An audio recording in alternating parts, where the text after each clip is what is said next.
പിതാവിന്റെയും പുത്രന്റെയും പരിശുദ്ധാത്മാവിന്റെയും നാമത്തിൽ ആമേൻ. പ്രിയപ്പെട്ടവരെ, ഈ നോയമ്പ് കാലത്ത് ഒരു ചിന്താശകലം പങ്കുവയ്ക്കുന്നു. തലക്കെട്ട് ഇപ്രകാരമാണ്: നോയമ്പുകാലം നമ്മെ കൊന്ന് കുഴിച്ചു മൂടേണ്ട കാലമാണ്. നിങ്ങൾ ചിരിക്കുമായിരിക്കും, എന്നാൽ അതാണ് ക്രിസ്ത്യ ജീവിതം തന്നെ. നമ്മൾ വായിക്കുന്നുണ്ടല്ലോ, റോമാക്കാർക്ക് ലേഖനം അധ്യായം 6:3 മുതൽ വചനങ്ങൾ. നാം എന്തിനാണ് ജ്ഞാനസ്നാനം മാമോദീസ സ്വീകരിച്ചത്? പറയാണ്, യേശു ക്രിസ്തുവിനോട് ഐക്യപ്പെടാൻ സ്നാനം സ്വീകരിച്ച നാം എല്ലാവരും അവന്റെ മരണത്തിൽ ഐക്യപ്പെടാനാണ് സ്നാനം സ്വീകരിച്ചത് എന്ന് നിങ്ങൾക്കറിഞ്ഞുകൂടെ? അങ്ങനെ അവന്റെ മരണത്തോട് നമ്മെ ഐക്യപ്പെടുത്തിയ ജ്ഞാനസ്ഥാനത്താൽ നാം അവനോടൊത്ത് സംസ്കരിക്കപ്പെട്ടു. ഹല്ലേലൂയ. അപ്പൊ പാപത്തോട് മരിച്ച ആ ശരീരം എന്ന് പറഞ്ഞാൽ പാപത്തിൽ ദൈവമായിട്ട് അകന്നുപോയ ആ ശരീരം, ആ വ്യക്തിത്വം കുഴിച്ചുമൂടണം. പഴയ മനുഷ്യനെ ഇല്ലാതാക്കണം എന്ന് വേറെ ഭാഷയിൽ പറഞ്ഞാൽ ഇതാണ് ഈ നോയമ്പ് കാലത്തിന്റെ ഒരു ചിന്താ വിഷയം. നമുക്കറിയാം, നോയമ്പ് കാലത്തെ ചിന്താ വിഷയങ്ങളെല്ലാം ജീവിത ബന്ധി ആയിരിക്കണം.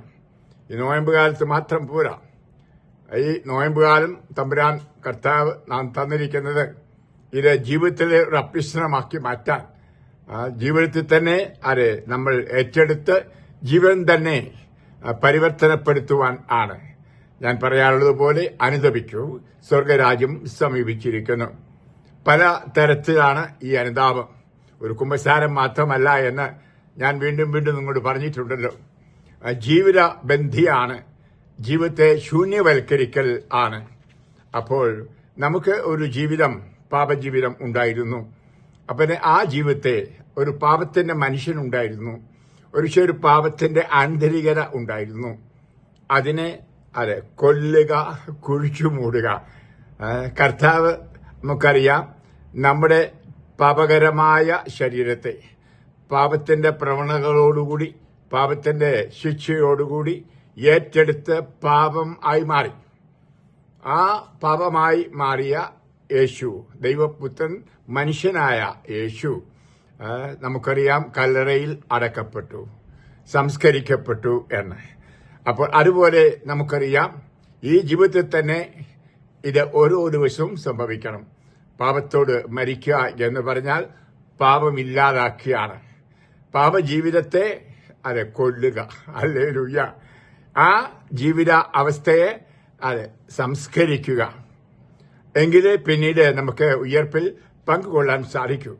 അപ്പം ഇവിടെ ആയിരിക്കുമ്പോൾ തന്നെ നമ്മൾ യോഹന്നാൻ മാത്മാന, സ്നാപക യോഹന്നാൻ പറഞ്ഞതുപോലെ അവൻ വളരുകയും ഞാൻ കുറയുകയും വേണം.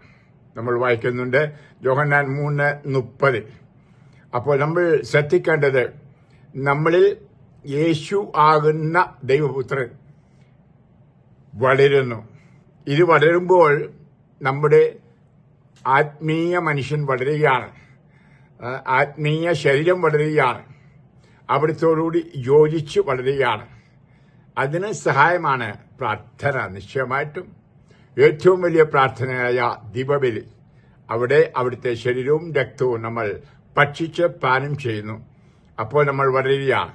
നമ്മൾ യേശുവിൽ വളരുന്നു, യേശു നമ്മിൽ വളരുന്നു. നാം ഇല്ലാതായിത്തീരുന്നു. അഥവാ പൗലോസ്ലീഹ പലപ്പോഴും പറഞ്ഞതുപോലെ, ഞാൻ അവനോടുകൂടെ ക്രൂശിക്കപ്പെട്ടിരിക്കുന്നു. ഈശോയുടെ മരണം കുരിശുമരണം ആയിരുന്നു. അത് നമുക്കറിയാം. കുരിശെ നോക്കുമ്പോൾ തന്നെ നമുക്ക് ആ മനസ്സിൽ ഉണ്ടാകുന്ന ആ വേദന, ആ പിടഞ്ഞു മരിക്കുന്ന ഈശോ, 5000-ൽ പരം മുറിവുകൾ ശരീരത്തിൽ ഏറ്റ് മരിക്കുന്ന ആ ചങ്കു കുത്തി പിളർന്ന ആ രംഗമാണ് നമ്മുടെ മനസ്സിൽ വരുന്നത് ക്രൂശിതനെ ഓർക്കുമ്പോൾ.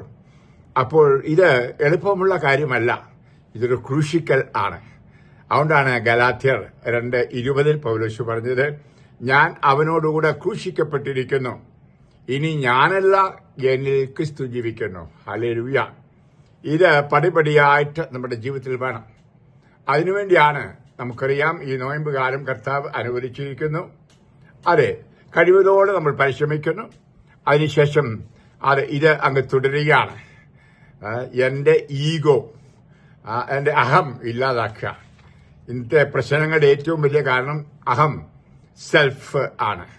ഞാൻ വലിയവനാണ്, എനിക്ക് പണമുണ്ട്, ഞാൻ ലക്ഷപ്രഭു, കോടിപ്രഭു ആണ്, അതെ എനിക്കെല്ലാം വേണം, മറ്റുള്ളവർ എന്റെ താളത്തിനൊപ്പിച്ച് തുള്ളണം, എനിക്ക് പ്രശസ്തി വേണം, എനിക്ക് അഭിമാനം കിട്ടണം, അംഗീകാരം കിട്ടണം, സ്നേഹം കിട്ടണം, ഇങ്ങനെ പോകുന്നു. ഐ. പ്രിയപ്പെട്ടവരെ, അതാണ് കുടുംബത്തിലാണെങ്കിലും പ്രശ്നം. ഭാര്യയും ഭർത്താവും തമ്മിൽ ഈ മസിൽ പിടുത്തമാണ്. ഞാനാണ് വലിയവൻ, ഞാനാണ് വലിയവൾ, ഞാൻ വലിയ കുടുംബത്തിൽ നിന്ന് വന്നു, ഞാൻ പണക്കാരുടെ കുടുംബത്തിൽ നിന്ന് വന്നു, എന്റെ വീട്ടിൽ ഇങ്ങനെയൊന്നുമില്ല, അത് നിങ്ങളുടെ വീട്ടിൽ ഇങ്ങനെയാണ്, അല്ലെങ്കിൽ നിങ്ങളുടെ പിതാമഹന്മാര് പൂർവികർ ഇങ്ങനെ, അതിന്റെ ഫലമാണ് നിങ്ങൾ. അത് അങ്ങനെ പരസ്പരം പഴിയാറുക. അതിനെല്ലാം കാരണം അഹം ബലി കഴിക്കപ്പെട്ടിട്ടില്ല. അഹം ബലി കഴിക്കുക ബുദ്ധിമുട്ടുള്ള കാര്യമാണ്. ഈശോയെ ആ കുരിശിൽ നോക്കുക. ദൈവമായിരുന്ന യേശു, പിതാവിനോടൊപ്പം ഒന്നായിരുന്ന യേശു ഒരു മനുഷ്യനായിത്തീരുന്നു നമ്മളെ രക്ഷിക്കുവാൻ. മനുഷ്യന്റെ എല്ലാ വൈകല്യങ്ങളും, എല്ലാ കുറവുകളും, എല്ലാ പരാധീനതകളും പാപം ഒഴികെ ഏറ്റെടുത്തു അവൻ. അത് 2 കൊറിന്തോസ് 5:21 നിങ്ങൾക്ക് കാണാതറിയാവുന്നൊരു ഭാഗമാണ്. പാപമറിയാത്തവൻ, പാപം ചെയ്യാത്തവൻ, പാപങ്ങൾ ഏറ്റെടുത്ത് പാപമായി മാറി നമ്മളെ വിശുദ്ധീകരിക്കുവാൻ. ഹല്ലേലൂയ. ഇത് നമ്മളിലും സംഭവിക്കണം. നമ്മുടെ പാപം ഉള്ള ആ ശരീരത്തെ നമ്മൾ വിശുദ്ധീകരിക്കണം. യേശുവിനോട് കൂട്ടിച്ചേർത്തുകൊണ്ട് അതിനു വേണ്ടിയിട്ട് ക്രൂശിക്കണം. ഇങ്ങനെ പാപമായി തീർന്ന യേശുവാണ് ആ കുരിശിൽ മരിക്കുന്നത്, ആണികളിൽ തൂങ്ങിക്കിടക്കുന്നത്, ആ വേദന അനുഭവിച്ച്. അപ്പോൾ ഈ ക്രൂശിക്കൽ വേദനാത്മകമാണ്, എളുപ്പമുള്ള കാര്യമല്ല. ഒരു നേരം കൊണ്ടോ അല്ലെങ്കിൽ ഒരു നോയമ്പ് കൊണ്ടൊന്നും തീരാൻ പോകുന്നതല്ല. ജീവിതം മുഴുവനും ഒരു പക്ഷെങ്കിൽ കർത്താവ് ചെയ്ത പോലെ, യേശുനാഥൻ ചെയ്തതുപോലെ നമ്മളെ തന്നെ ക്രൂശിക്കണം. എന്റെ ഇഷ്ടം, എന്റെ ആഗ്രഹം, എന്റെ പ്ലാന്, എന്റെ പദ്ധതി, ഇതെല്ലാം അങ്ങ് ഇല്ലാതാക്കി ക്രൂശിച്ചിട്ട് ഈശോയുടെ ഇഷ്ടത്തിന് വിട്ടുകൊടുക്കുക. അതുകൊണ്ടാണല്ലോ ഗെത്സമനിയിൽ വെച്ച് പറഞ്ഞത്, അങ്ങേ ഇഷ്ടം നിറവേറട്ടെ. അതെന്തായാലും ഞാൻ എടുത്തോളാം. ഈ ക്രൂശിക്കൽ ബുദ്ധിമുട്ടാണ്, എന്നാലും ഞാൻ ഏറ്റെടുക്കാൻ തയ്യാറാണ്. അതെന്തെന്നാൽ എനിക്ക് അങ്ങേ ഇഷ്ടമനുസരിച്ച് ജീവിക്കണം. അങ്ങേ ഇഷ്ടം എന്റെ വിശുദ്ധീകരണമാണല്ലോ. 1 തെസ്സലോനിയൻസ് 4:3. അങ്ങനെ പ്രാർത്ഥിക്കുകയും എപ്പോഴും കൺമുമ്പിൽ കാണുകയും ചെയ്യണം. അപ്പോൾ നമുക്ക് നമ്മുടെ ഇഷ്ടം, ഉദാഹരണമായിട്ട് ഞാൻ ചെറുപ്പത്തിൽ സ്കൂളിൽ അടിക്കുമ്പോൾ ഓർക്കുമായിരുന്നു, കല്യാണം കഴിക്കണം, മക്കളുണ്ടാകണം. ചിലപ്പോൾ എന്റെ കൂട്ടുകാർ പറയും 2 പെണ്ണുങ്ങളെ ഞാൻ കിട്ടും. അങ്ങനെയൊക്കെയുള്ള ആഗ്രഹങ്ങൾ മനസ്സിൽ അന്ന് കുട്ടിനാൾ, കൊച്ചുനാൾ.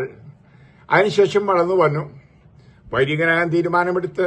നിങ്ങൾക്കറിയാം, ഞാൻ പഠിച്ചു, വൈദികനായി. അപ്പോഴും എനിക്ക് വേണ്ടത് പ്രശസ്തിയായിരുന്നു, ഡിഗ്രി ആയിരുന്നു. കോളേജിൽ പഠിപ്പിക്കണം, സ്കൂളിൽ പഠിപ്പിക്കണം, പ്രൊഫസറാകണം.